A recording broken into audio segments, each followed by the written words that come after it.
Libreng online training kung paano magsimulang mag-invest sa dividend, long-term, and short-term trading sa Philippine stock market.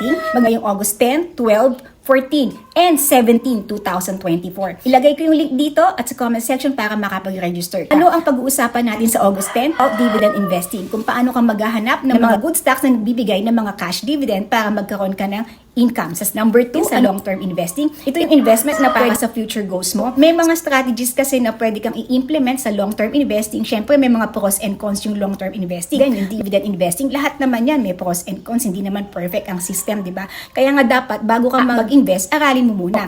Ano naman yung short-term trading? Hindi mo siya gagawing long-term. For example, gusto ko siya 10 years, gusto ko 5 years. Hindi ganun. Medyo shorter siya. Ang short-term kasi, ikaw yung magde-define kung gaano ka-short ang gusto mo. Kasi merong mga indicators na chinek-check dyan para malaman mo kung gaano mo katagal i-hold yung stock mo for short-term trading. Paisturuan na lang kita para at least malaman mo when to buy and sell stocks depende sa goal mo. Tandaan mo po kung dividend investing ka, long-term investing, short-term trading, iba-iba ng strategy to. Hindi sila pareho ng buy and sell. Kaya dapat maintindihan mo ano ba ang gusto mo, then doon ka mag-focus. Kaya huwag ka muna mag-invest sa Philippine stock market nang hindi mo nalalaman yung iba't ibang strategy para at least hindi ka naman ma-disappoint sa investment mo. Register ka na dito para maka-attend ka sa August 10, 12, 14, and 17, 2024.